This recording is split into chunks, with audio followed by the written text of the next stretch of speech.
تو جب ہمیں یقین ہے نقصان ہوگا ہم وہ کام نہیں کرتے، جب یقین ہے کہ ہمیں پکڑ لیا جائے گا ہم وہ کام نہیں کرتے۔ جب یہ یقین ذہن سے نکل جاتا ہے کہ اللہ ہمیں دیکھ رہا ہے، جب یقین ذہن سے نکل جاتا ہے کہ گناہ کا وبال آئے گا، پھر ہم بے دڑ ہو کر کے گناہ کر رہے ہوتے، احساس ہی نہیں ہوتا۔ اب سوچئے، حدیث مبارکہ ہے، تم اگر دوسروں کی بیویوں کے ساتھ پرہیزگاری کا معاملہ کرو گے، لوگ تمہاری عورتوں کے ساتھ پرہیزگاری کا معاملہ کریں گے۔ حدیث مبارکہ ہے۔ امام شافعی رحمۃ اللہ علیہ فرماتے تھے کہ زنا ایک ایسا گناہ ہے جو دین ہوتا ہے، جو قرض ہوتا ہے بندے کے اوپر۔ چنانچہ اگر کسی نوجوان نے گناہ کیا تو یہ نہیں کہ گناہ کر لیا، اب اس گناہ کو چکانا ہے اس کے گھر کی کسی عورت نے، یا بیوی چکائے گی، یا بہن چکائے گی، یا بیٹی چکائے گی۔ علماء نے لکھا ہے کہ اس بندے کی گھر کی عورت کے ساتھ ضرور زنا کیا جائے گا، اور نہیں تو گھر کی دیواروں سے زنا کیا جائے گا۔ ہم کیا سمجھتے ہیں کہ ہم ہی دوسروں کی شکلیں دیکھ رہے ہوتے ہیں، ہمارے گھر کی عورتوں کی طرف دوسروں کی نظریں نہیں اٹھ سکتی؟ یہ اللہ کا بنا ہوا ایک نظام ہے۔ اب اگر یہ مکافات عمل کا یقین دل میں ہو تو پھر بندہ اللہ سے ڈرے گا۔ یہ یقین کمزور ہو گیا، احساس نہیں ہوتا کہ اس ایکشن کا ریئیکشن ہو کے رہنا ہے۔ دیکھیں اللہ تعالیٰ وہ ذات ہے، قرآن مجید میں فرمایا فَمَن يَعْمَلْ مِثْقَالَ ذَرَّةٍ خَيْرًا يَرَى، ذرہ کے برابر بھی نیکی کا عمل ہوگا اس کا بھی بدلہ دیں گے، ذرہ کے برابر گناہ کا کام ہوگا اس کا بھی ہم بدلہ دے کے رہیں گے۔ تو جہاں ایکوریسی لیول اتنا ہے کہ ذرہ جیسی نیکی بھی آنکھوں سے اوجھل نہیں ہو سکتی، ہم گناہ کر کے کیسے اس کے وبال سے بچ سکتے ہیں؟ اس یقین کو دل میں بٹھانے کی ضرورت ہے۔ صحابہ رضی اللہ عنہم کے دل میں یہ یقین بیٹھ گیا تھا۔ اسی لیے اندھیری رات ہے، قدرتاً ایک عورت، اس کے ہاتھ پر کسی مرد کا ہاتھ پڑا اس کے جسم پر، تو جب مرد نے اندھیری رات میں عورت کے جسم پر ہاتھ رکھا تو وہ عورت فوراً بولی، ڈر اس پروردگار سے جو اندھیرے میں اسی طرح دیکھتا ہے جس طرح وہ اجالے میں دیکھا کرتا ہے۔ یقین بنا تھا۔ کیا ایمان کا لیول ہے؟ اندھیرا ہے، کوئی قریب نہیں، کسی کو پتہ نہیں کیا ہو رہا ہے، عورت فوراً جواب دیتی ہے، ڈر اس پروردگار سے جو اندھیرے میں اسی طرح دیکھتا ہے جس طرح وہ اجالے میں دیکھتا ہے۔ تو یہ مکافات عمل کا یقین نہیں ہوتا کہ ہم جو کر رہے ہیں اس کا وبال لوٹ کے آنا ہے۔ نیکی کریں گے تو رحمتیں برسیں گی، اگر گناہ کریں گے تو لعنتیں برسیں گی۔ چنانچہ علماء نے لکھا ہے کہ ہر گناہ کا رد عمل ہوتا ہے مگر 3 انداز سے ہوتا ہے۔ سب سے پہلا اس کو نکیر کہتے ہیں۔ نکیر کا کیا مطلب؟ نقد سزا۔ بندے نے گناہ کیا، نقد سزا مل گئی۔ ایسا ہی ہے کہ غلطی کی، ایک تھپڑ پڑ گیا تو بندہ ذرا بچتا ہے، پھر اس کو نکیر کہتے ہیں۔ فوراً اس کا اثر سامنے آتا ہے۔ چنانچہ ایک زمیندار کا واقعہ سنیے کہ جس کی اتنی زمینیں تھیں کہ اس کی زمین میں کئی ریلوے اسٹیشن بنے ہوئے تھے۔ ریل چلتی تھی، ایک اسٹیشن پہ آتی تھی، پھر دوسرے ریلوے اسٹیشن پہ، پھر تیسرے پہ، اور یہ سب ریلوے اسٹیشن اس کی اپنی زمین میں تھے۔ ایک دن اپنے دوستوں کے ساتھ شہر کے چوک میں کھڑا گفتگو کر رہا ہے تو دوست نے کہا کہ آج کل بس تنگی ہے مال کی اور میں بہت پریشان ہوں۔ تو اس نے تکبر سے ایک بات کی کہ یار تم پریشان رہتے ہو کہ آئے گا کہاں پہ، اور میری یہ حالت ہے کہ میں پریشان رہتا ہوں لگاؤں گا کہاں پہ. تکبر، عجب. اور میری تو 40 نسلوں کو بھی پرواہ نہیں ہے. جب اس نے یہ تکبر کے الفاظ بولے، اللہ نے اس کو اپنی پکڑ میں لے لیا. ہوا کیا؟ اب بزنس میں نقصان سے نقصان، نقصان پہ نقصان، پیسے جانے شروع ہو گئے. 7 بیمار ہو گیا، اور بیمار ہونے کے بعد 6 مہینے کے اندر یہ دنیا سے رخصت ہو گیا. اس کا ایک ہی بیٹا تھا، 17-18 سال اس کی عمر تھی لڑکے کی. ساری دولت، ساری زمین اس کے وراثت میں آ گئی. اب جب مال بھی ہو اور جوانی بھی ہو تو پھر اس قسم کے لوگ بھی قریب ہو جاتے ہیں جو شراب اور شباب والے ہوں. چنانچہ اس کو انہوں نے برے رستے پہ ڈال دیا. اب یہ کبھی اس کے ساتھ رات گزار رہا ہے، کبھی اس کے ساتھ رات گزار رہا ہے. کسی نے اس کو اور بڑے شہر میں پہنچا دیا، پینے پلانے کی بھی عادت ڈال دی. اب بینک کا جتنا پیسہ تھا وہ لٹنے لگ گیا. کسی نے اسے کہا یہاں کیا دیکھو گے، ذرا باہر نکل کے دنیا دیکھو. تو اس نے اس کو کسی باہر کے ملک کا راستہ دکھا دیا کہ وہاں کے نائٹ کلب میں کیا ہوتا ہے. اب وہاں جا کے یہ پیسے لٹانے لگ گیا. 1-2 سال کی بات ہے، سب بینک اکاؤنٹ زیرو، اور بیماریوں کا بھی مریض ہو گیا. جب روز عیاشی کرنی ہے اور متعدد بار کرنی ہے تو نتیجہ کیا ہوگا؟ بیماریاں.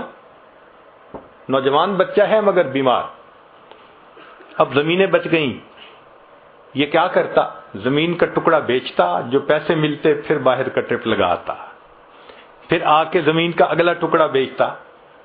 کچھ چند سالوں کے بعد ایک ایسا وقت بھی آیا، اس کی ساری زمینیں بک گئیں، ایک مکان رہ گیا تھا. پھر یہ اپنے نشے سے نہیں رہ سکتا تھا، پیسے کی ضرورت تھی. ایک وقت آیا، اس نے اپنا ذاتی مکان بھی بیچ دیا. مال بھی ختم، جائیداد بھی ختم، ذاتی مکان بھی بک گیا. اب رہنے کی بھی جگہ نہیں تھی. چنانچہ ایک وہ وقت بھی آیا جس شہر کے چوک میں کھڑے ہو کر اس کے باپ نے تکبر کا بول بولا تھا، میری 40 نسلوں کو بھی پرواہ نہیں، اسی چوک میں کھڑا ہو کر اس کا بیٹا لوگوں سے بھیک مانگا کرتا تھا. اللہ نے دکھا دیا، میں دینا جانتا ہوں، میں لینا بھی جانتا ہوں. تمہارا بیٹا یہیں کھڑے ہو کر لوگوں سے بھیک مانگا کرے گا. اس کو نکیر کہتے ہیں، نقد سزا. یہ سزا کی پہلی قسم ہے. ایک ہوتا ہے تاخیر، کہ نقد سزا تو نہیں ملتی مگر مہلت مل جاتی ہے توبہ کرنے کے لیے. اگر توبہ نہ کرے تو پھر کچھ وقت کے بعد پھر سزا ملتی ہے. تلبیس ابلیس میں ابن جوزی رحمۃ اللہ علیہ نے واقعہ لکھا ہے کہ ایک نوجوان تھا، حافظ قرآن تھا. اس نے شہوت کی نظر کسی غیر پر ڈالی، اور اس کا نتیجہ کیا نکلا کہ 20 سال کے بعد قرآن مجید اس کے سینے سے نکال لیا گیا، بھول گیا قرآن پاک. یہ تاخیر ہوتی ہے کہ سزا تو ملتی ہے مگر ڈیلے ٹائم کے ساتھ ملتی ہے. چند دن لگیں، چند مہینے لگیں، چند سال لگیں، مگر سزا ملتی ہے. اس کو تاخیر کہتے ہیں. چنانچہ ہم اپنے بچپن میں اپنے محلے میں ایک بوڑھی عورت کو دیکھا کرتے تھے. وہ پاگل تھی، بچے اس کو تنگ کرتے تھے، کنکر مارتے تھے. تو مجھے میری امی کہتی تھی، بیٹا اس کو کبھی نہ تنگ کرنا، کبھی کنکر نہ مارنا. تو میں ہمیشہ کھڑے ہو کے، چھوٹا بچہ تھا، اس کو دیکھا کرتا تھا کہ یہ کیوں ایسے پاگل سی ہے، دیوانی سی ہے. جب بڑے ہوئے تو پھر والدہ نے اس کا قصہ سنایا کہنے لگی کہ یہ ہمارے محلے کی ایک اچھے گھرانے کی خاتون تھی، جوان العمر تھی، اللہ نے اس کو بیٹا دیا، بیٹا بھی بڑا خوبصورت، گھر کے کام میں لگی ہوئی تھی۔ اب بچہ اپنی ماں سے بہت اٹیچڈ تھا۔ کچھ بچے ہوتے ہیں نا، گود کا چسکا ہوتا ہے کہ ہر وقت ماں ہی گود میں اٹھائے رکھے، وہ بھی اسی قسم کا بچہ تھا۔ اس عورت نے کوئی کام سمیٹنا تھا تو یہ اس بچے کو فیڈر دے کے لٹا کر گئی کہ تم اب جو ہے نا لیٹ جانا، اب باہر مت آنا، مجھے کام سمیٹنا ہے۔ اور بچہ فیڈر پہ کے پھر باہر، وہ تو معصوم بچہ تھا، چھوٹا تھا۔ تو ماں اس کو پھر لے کے آئی اور کہا کہ تم مجھے بہت تنگ کر رہے ہو، اب بالکل میرے پیچھے مت آنا۔ بچہ پھر آ گیا۔ اب اس کو غصہ آ گیا اور غصہ کنٹرول نہ ہوا تو یہ بچے پہ برسنے لگی، اس کو بہت سخت سخت کہا، میں تجھے سلا کے آئی تھی، کیوں میرے پیچھے آ گیا، تنگ کرتا ہے مجھے، سویا سو ہی جاتا تو اچھا تھا۔ جب اس نے یہ الفاظ کہہ دیے نا کہ تو سویا سو ہی جاتا تو اچھا تھا، اللہ کی پکڑ آ گئی۔ مگر اللہ نے اس وقت اس کے بیٹے کو موت نہیں دی، دعا قبول کر لی کہ یہ بد دعا تمہاری زبان سے نکلی نا بیٹے کے بارے میں، غصے میں آ کے، اس کو تو ہم قبول کر لیتے ہیں، ابھی اس کو موت نہیں دیتے۔ اب وہ بچہ بڑا ہوا، لکھا پڑھا، وہ اسکول کا سب سے انٹیلیجنٹ بچہ، وہ کالج میں اسکالرشپ پانے والا بچہ۔ جب وہ فائنل ماسٹر ڈگری کر کے آیا تو اس نے بزنس شروع کیا۔ اتنا اچھا بزنس چلا اس کا کہ پورے شہر کے لوگ اس بچے کی مثالیں دیتے تھے کہ دیکھو اتنے اچھے اخلاق والا، تحمل مزاجی والا، خوش مزاج، اچھے بچہ، اتنا اچھا اس کا بزنس ہے۔ لوگ اس کی شکل دیکھتے تھے، تمنا کرتے تھے کہ میری بیٹی کا رشتہ اس سے ہو جائے، بہن کا رشتہ اس سے ہو جائے۔ وہ ایسا نوجوان بچہ تھا۔ لوگ اپنے بیٹوں کو مثالیں دیتے تھے، بیٹا ایسا بننا۔ لو جی، بالکل جب جوانی کا وقت تھا، اب ماں نے اس کے لیے اپنے ہی رشتہ داروں میں کوئی بہت خوبصورت بچی حور پری ڈھونڈی۔ پھر اس کے لیے بڑی تیاریاں، پیسے کی کمی نہیں تھی۔ جب سب چیزوں کی تیاری ہو گئی اور شادی میں ابھی صرف 3 دن تھے، اللہ کی شان کہ بچہ اپنے ہی گھر میں چل رہا تھا، فرش دھویا تھا اور ابھی گیلا تھا، پاؤں جو پھسلا، یہ نوجوان سر کے بل گرا اور اس کی موت آ گئی۔ اللہ نے پھل کو پکنے دیا، جب پھل پک کے تیار ہو گیا تب اللہ نے پھل کاٹا۔ اب تجھے سمجھ لگے گی کہ تو نے میری کس نعمت کی ناقدری کی تھی۔ ماں کے ذہن پہ اتنا صدمہ اس کی موت کا ہوا کہ وہ ذہنی توازن کھو بیٹھی، وہ گلیوں کے اندر بس تن کے چنا کرتی تھی۔ تو کبھی نقد صدا ملتی ہے، نکیر، اور کبھی اس میں تاخیر ہو جاتی ہے۔ آج بہنیں چھوٹی چھوٹی بات پہ بھائیوں کو بد دعائیں دے دیتی ہیں اور پھر بڑے ہو کے انہی کے لیے پھر بیٹھی رو رہی ہوتی ہیں، حضرت میرے بھائی کے لیے دعا کریں وہ نیک بن جائے، میرے بھائی کے لیے دعا کریں اس کی شادی کی زندگی میں مشکلات ہیں۔ بھائی کیوں بد دعا دی تھی؟ تو گناہوں کی سزا کی دوسری قسم تاخیر کہلاتی ہے۔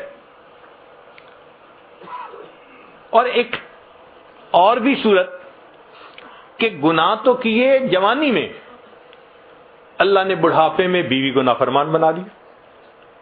یا اللہ، جتنی یہ اذیت ہوتی ہے نا کہ جوان اولاد ہو جائے اور وہ ماں کے ساتھ ہو، اور ماں اور اولاد سب ایک طرف اور اکیلا بوڑھا ایک طرف، اور وہ سب نافرمان ہو اس کے، جتنا بڑھاپا ذلیل خوار ہوتا ہے نا وہ بوڑھا بتا بھی نہیں سکتا۔ تو بڑھاپے میں اللہ تعالیٰ نافرمان بنا دیتے ہیں اولاد کو، بیوی کو، یہ تاخیر کہلاتی ہے۔ ایک تیسری چیز ہوتی ہے، اس کو کہتے ہیں خفیہ تدبیر۔ یہ سزا ملنے کی تیسری قسم ہے کہ اللہ ایسی طرح سے سزا دیتے ہیں نظر بھی نہیں آتی اور وہ سزا مل رہی ہوتی ہے۔ مثال کے طور پہ بچی کا رشتہ طے ہی نہ ہونا کہیں، اب انسان سوچتا پھرتا ہے کسی نے رشتہ باندھ دیا، کون باندھ سکتا ہے؟ اللہ تعالیٰ کوئی کام کرنا چاہے تو مخلوق روک سکتی ہے؟ کوئی نہیں روک سکتا۔ تو ایسی طرح سے سزا ملتی ہے کہ بندہ اس کو فیل بھی نہیں کرتا کہ میرے گناہوں کا وبال ہے۔ چنانچہ بنی اسرائیل کے ایک عالم تھے، وہ کسی گناہ میں ملوث ہو گئے۔ چونکہ عالم تھے، پتہ تو ان کو تھا کہ گناہ کا وبال ہونا ہے، تو گناہ بھی کرتے تھے، ڈرتے بھی تھے، گناہ بھی کرتے تھے، ڈرتے بھی تھے، واچ فل بھی رہتے تھے کہ پتہ نہیں گناہ کی وجہ سے میرے اوپر کیا کوئی مصیبت آ جائے، مگر نفس سے مجبور تھے، گناہ بھی کرتے تھے اور پریشان بھی رہتے تھے۔ 1 سال گزر گیا۔ 1 سال کے بعد انہوں نے دعا مانگتے ہوئے یہ الفاظ کہے کہ اللہ، میں اپنے نفس کے ہاتھوں مجبور ہو کے گناہ کرتا ہوں، تو کتنا مہربان ہے، تو نے مجھے اپنی نعمتوں سے محروم نہ کیا۔ اللہ نے دل میں ڈالا کہ میرے بندے تو نعمت سے محروم ہوا تجھے پتہ نہیں ہے۔ تو بڑے حیران ہوئے، میں کس نعمت سے محروم ہوا؟ تو پھر ان کے دل میں اللہ نے یہ بات ڈالی، جس دل سے تو نے یہ گناہ کرنا شروع کر دیا، ہم نے اس دن سے رات کے آخری پہر کے مناجات کی لذت سے تمہیں محروم کر دیا۔ ان کو خیال ہی نہیں تھا کہ اتنے سالوں سے مجھے کبھی تہجد میں رونا ہی نہیں آیا۔ تو سزا ملتی ہے مگر خفیہ تدبیر ہوتی ہے اللہ کی۔ ہر گناہ کی سزا ان 3 میں سے کسی نہ کسی صورت میں ضرور ملتی ہے، یا تو نکیر ہوگی، یا پھر تاخیر ہوگی، یا پھر خفیہ تدبیر ہوگی، بچ نہیں سکتے۔ اب اگر یہ یقین ذہن میں آ جائے کہ یہ ہو کے رہنا ہے تو پھر انسان گناہوں سے بچے گا۔ ایک نقطے کی بات ذہن میں رکھیے کہ جب انسان پر اللہ کی نعمتوں کی بارش ہو اور انسان پر گناہوں کے راستے کھلے ہوئے ہوں، یہ خطرے کی گھنٹی ہوتی ہے۔ جب اللہ کی نعمتوں کی بہتات ہو اور انسان کے لیے گناہ کے راستے بھی کھل جائیں، یہ خطرے کی گھنٹی ہوتی ہے۔ اس کا مطلب یہ ہے کہ ڈھیل دی جا رہی ہے تاکہ فلما نسوا ما ذکروا به فتحنا علیہم ابواب کل شیء۔ اللہ فرماتے ہیں بنی اسرائیل جب وہ بھول گئے جو ان کو نصیحت کی گئی تھی، ہم نے ہر چیز کے دروازے کھول دیے، حتیٰ کہ وہ اچھی طرح غافل ہو گئے۔ پھر کیا ہوا؟ اخذناہم بغتۃ، ہم نے اچانک ان کو اپنی پکڑ میں لے لیا۔